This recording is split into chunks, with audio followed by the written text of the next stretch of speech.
నుంచి శీతాకాల సమావేశాలు ప్రారంభం కాబోతూ ఉన్నాయి. అసెంబ్లీ సమావేశాలు, అసెంబ్లీ మరియు మండలి సమావేశాలు ప్రారంభం కాబోతూ ఉన్నాయి. రేపు ఎల్లుండి ఉదయం 10:30 నుంచి ప్రారంభమవుతాయి. అయితే ప్రతిసారి ఈ సమావేశాలు ప్రారంభమయ్యే సమయం ప్రతిపక్షాల డ్రామా.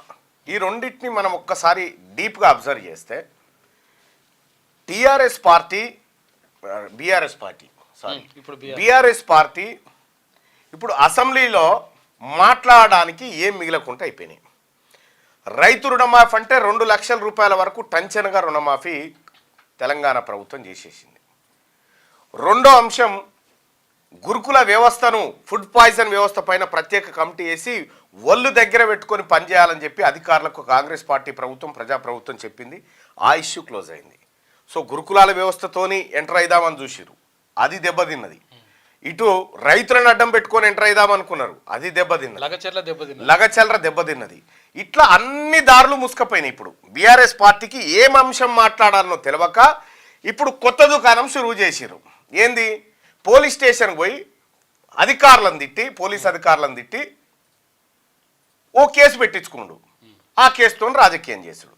ఇగో ఈ దుకాణం తెరిచిరు. ఇప్పుడు హరీష్ రావు గారు మాట్లాడుతుంటే దయ్యాలు వేదాలు వల్లిచ్చినట్టు అనిపిస్తూ ఉంది. ఆయన మాటలు వింటూ ఉంటే హరీష్ రావు గారి మాటలు పంపిస్తున్నా. బా ఎంత శుద్ధపూస మాటలా హరీష్ రావు గారు. ఈ పాపం పంపించిన చూడన్నా. హరీష్ రావు గారు మాట్లాడుతుంటే ఎంత సూచనలు తీసుకునే సోయి నీకు లేదు, ఆ విజ్ఞత నీకు లేదు. ఇప్పుడు సూచనలు ఇవ్వాల్సినటువంటి ప్రతిపక్ష నాయకుడు యాడున్నాడు? అది సూచనలు చేయాల్సినటువంటి ప్రతిపక్ష నాయకుడు ఫామ్ హౌస్లో ఏడాది సంధి ఫామ్ హౌస్లకేను కాలు బయట పెట్టడా, ఇవన్నీ కనిపించాడా? కనీసం గజ్వెల్ నియోజకవర్గ ప్రజల సూచనలన్నా తీసుకుంటున్నా అంటే అది లేదు. ఫామ్ హౌస్లో ఉన్నాడు. వీళ్ళు సూచనలు ఇస్తారట. ఏం సూచనలు ఇస్తావా? రాధాకిషన్ రావుకు చెప్పి చక్రధర్ గౌడ్ ఫోన్ ట్యాపింగ్ చేయమని సూచనలు ఇస్తావా? లేకపోతే నీ ఫ్రెండ్ ఒక ఆయన ఉన్నాడు కదా, ఆయనకు ఫోన్ చేసి పలానోడు ఏడుండు వెంటనే కనుక్కో అని చెప్పి ఇన్ఫర్మేషన్ గ్యాదర్ చేస్తావా? ఏం సూచనలు ఇస్తావా నువ్వు? ప్రభాకర్ రావుని అక్కడనే ఉండమని చెప్తావా? ఏం సూచనలు ఇవ్వగలుగుతారు హరీష్ రావు గారు? మీరు సూచనలు తీసుకోవడానికి సిద్ధంగా లేదట. ప్రతిపక్ష నాయకుడా రా, నీ బాధ్యత నెరవేర్చుకో, వచ్చి అసెంబ్లీలో ప్రజా సమస్యల మీద మాట్లాడు, ప్రభుత్వానికి సలహాలు ఇవ్వమంటేనే మీ మామొత్తలేడు. నువ్వు ప్రతిపక్ష నాయకుడివా? నీకేం సంబంధం? పోతివి ఆడొక ఇన్సిడెంట్ క్రియేట్ చేస్తేవి పోలీస్ స్టేషన్ కాడ పోయి ఆడ కూర్చొని ఓ డ్రామా, సేమ్ సిద్దిపేటలో అగ్గిపెట్టే డ్రామా కథనే ఇగో ఈ డ్రామా కూడా కనిపిస్తూ ఉంది. ముఖ్యమంత్రిగా బిహేవ్ చేయడం లేదు. ఒక గల్లీ నాయకుడిలాగా, ఒక ముఠా నాయకుడిలాగా, ఒక ఫ్రాక్షనిస్ట్ లాగా.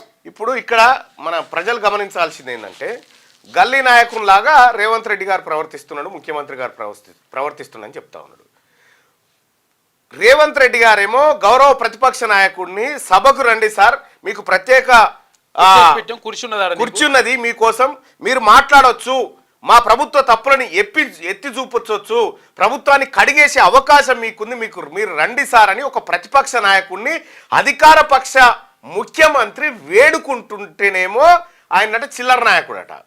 పోలీస్ స్టేషన్ మీద పోయి పోలీసు వాళ్ళ మీద చిందులేసి గంతులేసి వాళ్ళ నానా బూతులు తిట్టి హంగామా చేస్తే వీళ్ళట ప్రజాస్వామ్యవాదులట. వీళ్ళు ఏమన్నా చెప్పుకోవడానికన్నా ఏమన్నా ఉండాలి హరీష్ రావు గారు? చిల్లర గ్యాంగ్ అంతా నీదికేసుకొని, చిల్లర ముఠాలన్నీ నీ చుట్టూ దింపుకొని, ఇవాళ నీ మీద ఎఫ్ఐఆర్ కాగానే వెంటనే హైకోర్టు కురికి దాన్ని క్వాష్ చేయండి అని చెప్పి పోతే విచారణ చేసుకోమని చెప్పి హైకోర్టు చెప్పే విషయం ఏంటంటే, హరీష్ రావు గారు మీ బీఆర్ఎస్ పార్టీలో ఉన్నటువంటి కార్యకర్తల మీద చాలా మంది మిమ్మల్ని చూసి రెచ్చిపోయి కేసులు అయితే వాళ్ళ కేసులు హైకోర్టు క్వాష్ దాకా ఎందుకు పోలే? నీదొక్కటే ఎందుకు పోయింది? మరి ఆ బీఆర్ఎస్ పార్టీ కార్యకర్తల పరిస్థితి ఏంది? ఎంతమంది ఫోన్లు ట్యాప్ చేయించినావు? సన్నగా వలుక్కుంటా నువ్వు చేసేటువంటి అరాచకం అంతా ఇంత కాదు. ఇక్కడ ఒక కక్షతో పగతో ప్రతిపక్షాల మీద నువ్వు వ్యవహరిస్తా ఉన్నావు. ఏం కక్షనా? కక్ష అంటే ఏం చేయాలి ఎరికేనా? ముఖ్యమంత్రిగా ఉన్నటువంటి రేవంత్ రెడ్డి గారిని గతంలో ప్రతిపక్షంలో ఉన్న సందర్భంలో జన్వాడ కాడ డ్రోన్ ఎగిరేస్తే నువ్వు తీసుకుపోయి చెంచల్గూడ జైల్లో పెట్టినావు, ఏది చర్లపల్లి జైల్లో పెట్టినావు, ఓసారి తీసుకుపోయి చెంచల్గూడ జైల్లో పెట్టినావు. నిజంగా ప్రతీకారేచ్చనే ఉంటే ఈ పాటికి మీరు లోపల చిప్పకూడదు ఎనుకుంటుండేటోళ్ళు. ఇంకా మీ మీద జాలి దయా కర్ణ ఉండేది కాదు. ఆయన బెడ్రూమ్ లో కక్ష అంటే అయ్యో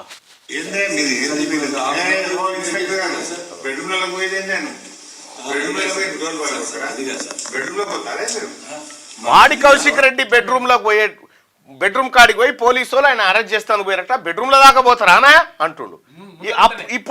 అప్పుడు ఎట్లుండి ఆయన సార్ లేడీస్ ఉన్న దాంట్లో మీరు ఇట్లా తలుపులు కొట్టుకొని లోపలికి ఎట్లా వస్తారు సార్ మీరు? సార్ మేము ఇక్కడ టెర్రరిస్టుమా సార్? సార్ మరీ ఇంత అన్యాయం ఉంటుందండి? రేవంత్ రెడ్డి గారు సత్యమని తర్వాత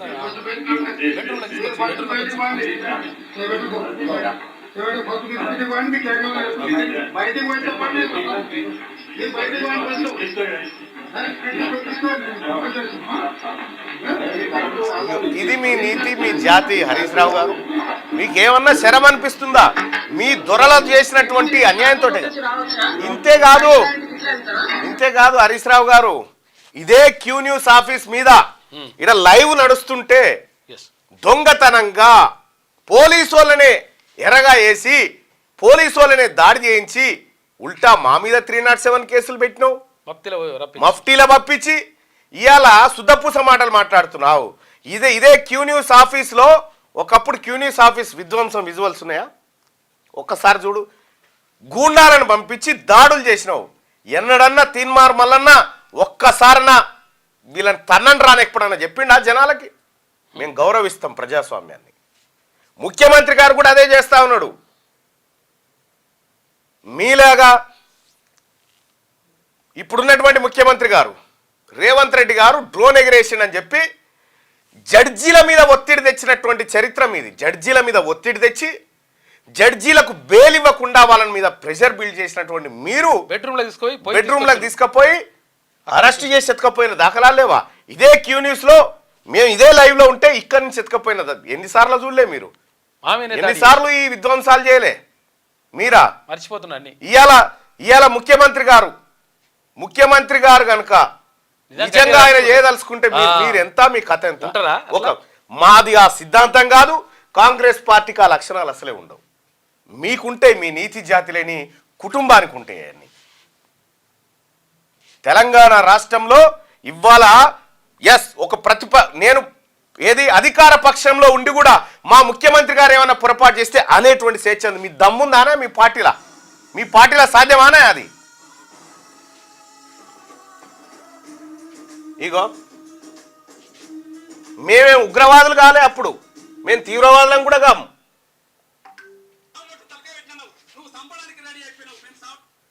ఇగో టీవీలు బలగొట్టి దాడులు చేసి ఎన్ని రకాలుగా ఇక్కడ నువ్వేం చేసినావు? ఇగో ఇది కాదా హరీష్ రావు నువ్వు చేసింది? ఇంకా చిల్లర పనులు చేసుకుంటూ మర్చిపోయినారు. ఎవడు మర్చిపోలే. ఆ రోజు చాలా మంది అంటే నేను విపక్షంలో ఉండి ఒక్కడినై కొట్లాడుతున్నటువంటి సందర్భంలో నా మీద నీ అధికారాన్ని అంత ఉపయోగించినావు, దాడులు చేయించినావు, హత్యాయత్నాలు చేయించినావు. నిజంగా ఇవాళ నేను ఎమ్మెల్సీని, నా బలమైనటువంటి టీము, నేను ఒక్క ఆదేశం ఇస్తే మిమ్మల్ని సీరి చింత కడతారు. ఆ రోజు ఎవడైతే దాడులు చేసిరో ఏం కథను. ఇగో ఇది కాదా? ఇవి కావా? అగో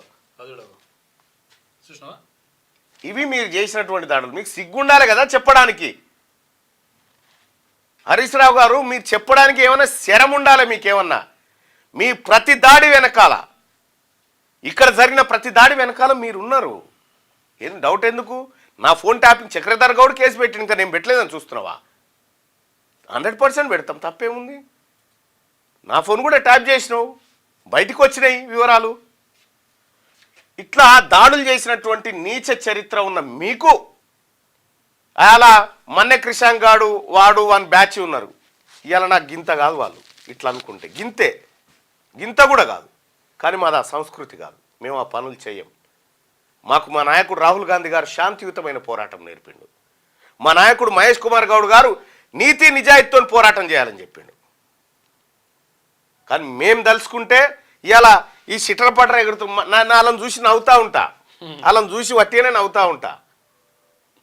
ఈ వాస్తవానికి కూడా ఇప్పుడు వీళ్ళు చేసేది ఏముండదు, నాకు తెలుసు అది. కానీ ఒకటైతే సత్యం హరీష్ రావు గారు, మీరు చేసిన పాపానికి మీరే పరిహారం చెల్లించుకుంటారు. మేము ప్రజాస్వామ్యాన్ని నమ్ముకున్నాం, మేము ప్రజలను నమ్ముకున్నాం. ఈ ప్రజలకు మంచి చేయాలనేటువంటి కార్యక్రమాలతో ముందుకు పోతున్నటువంటి వాళ్ళం మీరు అడ్డగించాలని, ఫుడ్ పాయిజన్లను వాడుకోవాలని చెప్పి, లేకపోతే రైతులను ఎగేయాలని చెప్పి, లగచర్ల ఘటనలో దాడులు చేయించాలని చెప్పి, మీ సంస్కృతి ఏదైతే ఉందో మీ సంస్కృతి మీరు ఇప్పుడు మీరున్నారా, మీరు వెలుమోలు ఉన్నారు, ఎంతమంది ఉన్నారా? గింతే ఎంతసేపు మాకు ఈ ప్రజానికానికి బిలవర్పూర్లో వాళ్ళే పర్మిషన్ ఇచ్చి వాళ్ళే మళ్ళీ రైతులు లేగేసి పరిచయం చేస్తారు. మీరే పర్మిషన్ ఇస్తారు, మీరే రైతులు లేగేస్తారు, మీరే దాడులు చేయిస్తారు. ఇదా మీ నీతి జాతి హరీష్ రావు గారు? తప్పు ఇది.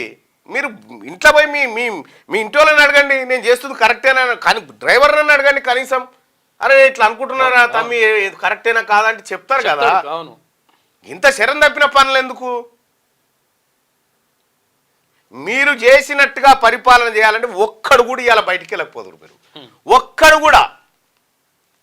నిజంగా మా నాయకుడు రేవంత్ రెడ్డి గారు అవకాశం ఇస్తాడేమో అని చాలా మంది చూసిరు. ఒక్క మాట సీఎం గారిని చెప్పమన్నారు, కథం ఇక మేము చూసుకుంటాం అంటే మా పద్ధతి అది కాదు. నేను చాలా మంది కూడా చెప్తా, అన్నా వాడు జాదా మాట్లాడుతున్నానంటే నేను చెప్తా అది మన పద్ధతి కాదు, వదిలేయండి అని చెప్తా. దానికి కాలం సమాధానం చెప్తుంది, వచ్చేదాకా వెయిట్ చేయరని చెప్తా. అందుకోసమే హరీష్ రావు గారు ఇకనన్నా కొద్దిగా పశ్చాత్తాపడండి. నిన్న చేసినటువంటి చిల్లర కార్యక్రమాలు ఏవైతే ఉన్నాయో ఇటు రిపీట్ కాకుండా కాపాడుకోండి. అట్లాగే మీ మామగారికి వినబడకుండొచ్చు, ముఖ్యమంత్రి గారు చెప్తే సభాగ్రామం అని చెప్పి నువ్వు పోయి చెప్పిరా, మామ రమ్మంటుండు, ప్రతిపక్ష నాయకుడిగా మీ పాత్ర నిర్వహించమంటుంది ప్రభుత్వం, మీరు రండి అని చెప్పి ఆ బైకాడికి పోయి చెప్పిరా. లేకపోతే ముఖ్యమంత్రి గారు ఆ లెటర్ నాకు నేను తీసుకుపోయి ఇచ్చొస్తా, రండి నాయన అని చెప్పి చెప్పొస్తా. అంతే. ఇంకా ఏం చేస్తారా మీకు? ఈ చిల్లర పనులు బంద్ చేయాల్సిందిగా హరీష్ రావు గారికి రిక్వెస్ట్ చేస్తా ఉన్నా. క్యూ న్యూస్ లో పరిచయటకు అనుభవం గల కెమెరామ్యాన్లు కావాలను సంప్రదించవలసిన నెంబర్లు 8688926084. qnewsads@gmail.com ను సంప్రదించండి. లైక్ చేయండి.